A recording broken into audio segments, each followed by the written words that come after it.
It's true, there are very many ways you can go into a whole new world. Sometimes very, very drastic ways. A war can happen. Someone can die. Something drastically can happen with your health, and you enter into a whole new world. And that's happened to me a lot of times in life. I've been fortunate that it's been not those unfortunate ways. And I think of it also almost like as revolutions in my life, these new ways, where for whatever reason, I see life entirely differently, or perhaps more accurately say, I see it through a new lens, not just a new lens.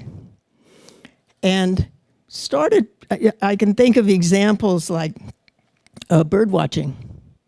When I was 21, I discovered bird watching, and that changed everything in the sense that everywhere I looked, there were things connected to that. I went everywhere. I wrote books. I wrote a book on the national parks. I wrote a book on the Galapagos. You're never bored being a bird watcher, even among other bird watchers, which can be a question at times, I suppose. But everywhere you go, you can be driving across the most bleak, straightest road in Canada is the one from the border of Ontario to Winnipeg, which I've done a lot of time. But even then, it's fascinating what will be coming up, what will be there.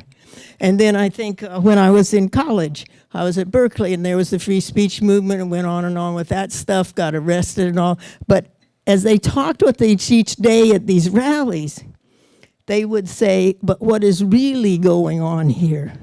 And I was just like super straight. I don't mean my sexual orientation, I mean my class. I was super straight, and I had never heard anybody say, this is early 60s, that there was something below the surface. And they would say, no, that's not why they want us to move. That's not why they don't want us to have these information tables out there. It's because of, and it goes up to the Republican Party and who's running what and whatever. And it never occurred to me that there was another way. And so from then on, I have kept that lens, sort of left-wing, pseudo-Marxist, whatever, but it was a revolution in my life. Women's movement, of course, and I can see with our age range here that this is familiar to a number of you. And so then again, you understand better, or believe that you do, what's really going on, and you are in a whole new world because you look at everything. Did you watch Aretha Franklin? Yeah. Did you ever notice in that funeral session, there's nothing but men on that stage. And back there in the back, there's a nice choir, but there are no women on that stage, at least the hours I watched. It's just these men in big suits, all the different preachers from everywhere.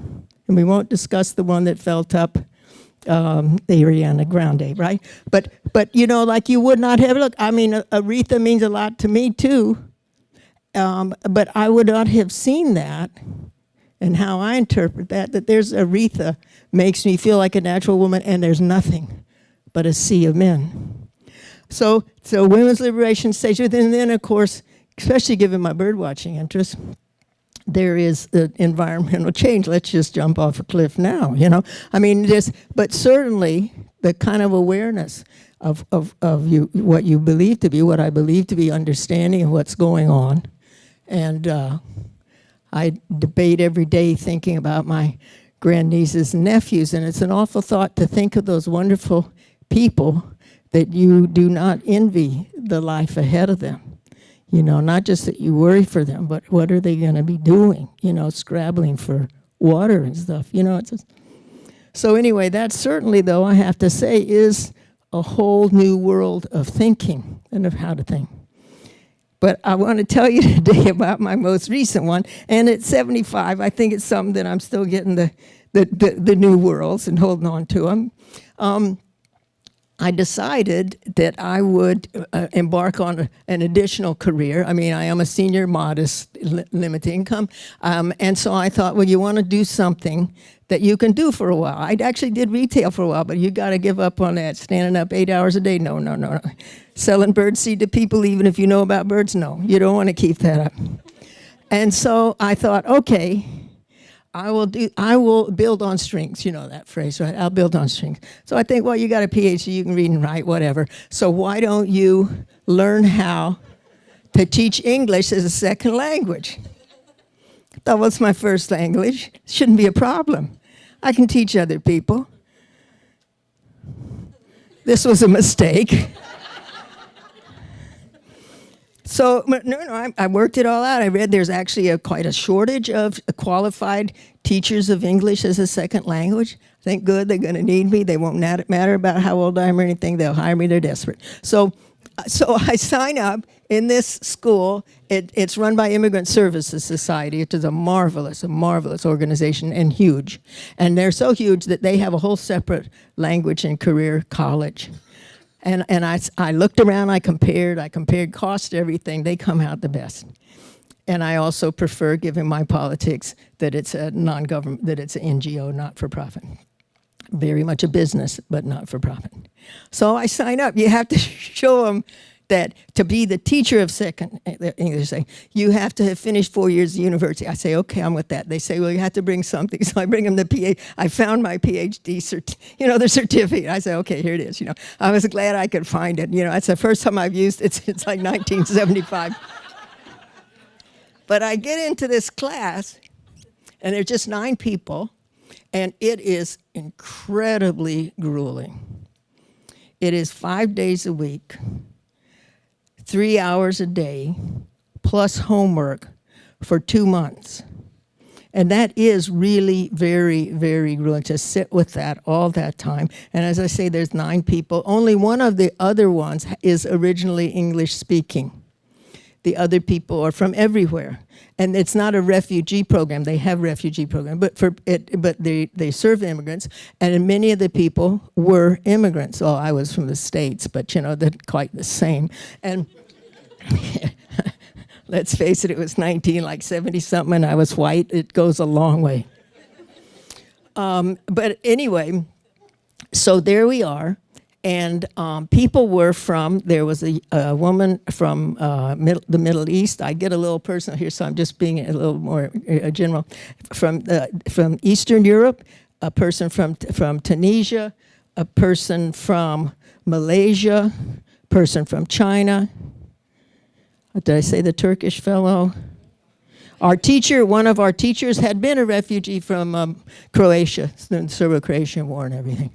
So it was a very varied group, and they concentrate in this language training on you being comfortable so that you can help other people be really comfortable, because that's the only way they're going to learn, or the best way they're going to learn. So we started our classes. Each day is a different thing. There's pronunciation, there's grammar, there's reading and writing, there's listening and talking. Real problem with that one. And then overall methods.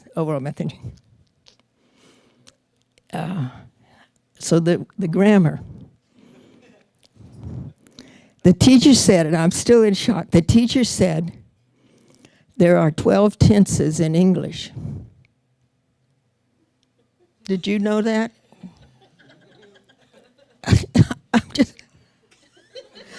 And then the other people who, for the most part, studied languages very heavily back 10, 15 years ago, back in Belarus or wherever they were, they knew that stuff. You couldn't understand some of them speaking, okay? But they knew that stuff. And I'm thinking, fuck, 12? 12 of these? I mean, I know there's, present, I've got present down, and then past and future. But there's present continuous participles. I don't know. It was horrible. And then you had to write lesson plan, you had to do presentations. And so every other day, and this was my also whole new world. I assure you, it was my whole new world. Every other day I got to feel stupid. I mean, truly stupid. It made me think of all, how in your class, when you're in grade school, there's always one dumb kid. I felt for that little Richard in grade 2. I mean, it was terrible. And it is paralyzing. And you do think, see, now you think it's because you're 74, 75, you know. They just thought they were dumb. But I felt dumb and stupid, and it was horrible, horrible. And I several times wanted to quit. But I thought, Marylee, you can't quit. You haven't quit anything ever in your life before, and you can't quit now. And then the next day, there'd be something that worked, you know, and they were all so friendly and so supportive, which was wonderful because we often worked as teams. And if it hadn't been for my teammates, I'm not kidding you, I would not have passed. It was horrible. It was horrible. And then pronunciation. Let me tell you about pronunciation, okay? You get all of these even videos of the relationship between the upper jaw, I think this is the jaw, but the upper part, and then there's 3 sections of your tongue, and then it's the relationship between, and the height of your tongue. Do you take these kind of things? No. Okay, there's the height of your tongue, and then the place of your tongue, and then where your jaw is, see? And people, they actually learn that back in Belarus, see? They knew that. They can't say it now, but they could. But then the worst part was you had to do a presentation. And so you had to demonstrate that because it's like the Russian eggs thing, that on the one hand, you're a student learning to be a teacher, but then they're teaching you as a student. And then your presentations are you're a teacher to students. So it's always was very confusing. This is, as far as I'm concerned, where age does come in. I couldn't figure out what the hell was going on. But anyway, so you have to do these presentations, and you have to demonstrate things like th and th. And do you know what? There's a difference between the th and thin and the th and that. I failed that part. And so you have to, and then you have, like, you hold up a mirror, you know, and you go, okay, here's how to do the T. Do you see it? Do you see it? Is there fog on the mirror? And I'm thinking, I'm going to spit on the mirror. What's happening? You know, and you go through all those things. It was terrible. And you can tell, like, I don't really suffer from stage fright, eh? But I did. Every time, you know, I'd be dreading. I have terrible dreams at night, you know, like and stupid dreams that I was stupid.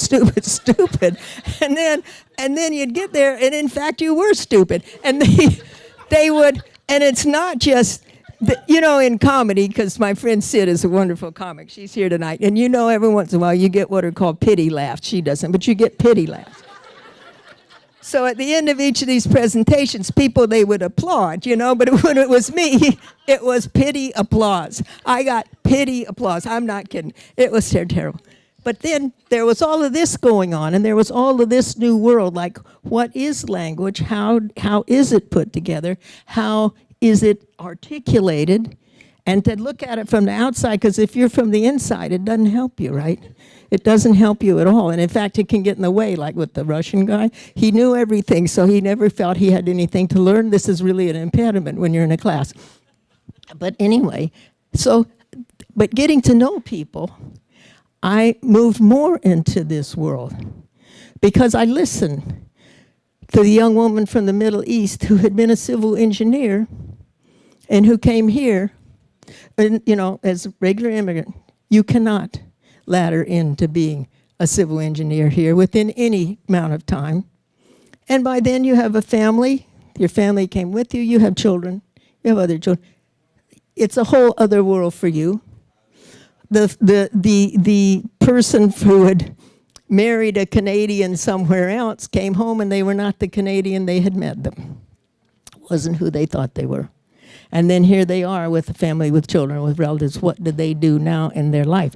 And how hard they worked and dreamed and everything. Or the person from Tunisia who had come here and was learning to be a cook. He was a sous chef, right? But all that it takes, and this is not, again, the refugees, this is all these standard practices, what it takes for people to get through all of that. You know, and so I began to learn more about that. I mean, sure, I'd known immigrants before, but have I ever sat down really and listened? Maybe a friend or two, but have I ever really? And so that expanded a world, or was a new world expanding. And now I'm just one of those people on the transit you don't want to sit next to, because people are talking, and in transit it's tremendously multicultural, right? I go back and forth to North Van, or I work with indigenous artists down in the downtown east side, or I go out to Richmond and all that to work with people, and I'm thinking, okay, now how did they make that sound? Did their tongue go up or down? What if I had to teach that? What would I say? How do you make that one? And so everywhere I go, it shapes everything. And even further, because now the course is over, although I'll be doing a practicum, the other English speaker and I, we're already working together, building up a little practice. And I've done 3 now sessions of teaching English, to little Chinese children in China online. And that there is a whole world in itself. All of that kind of stuff and all the technical stuff, right? All the things hitting the right buttons at the right time, or you lose China, just not really good. And so it's this whole world that is, I think, going to be with me a long time. And again, at 75, there's probably time for another world or 2 also. Thank you very much. Hey, guys.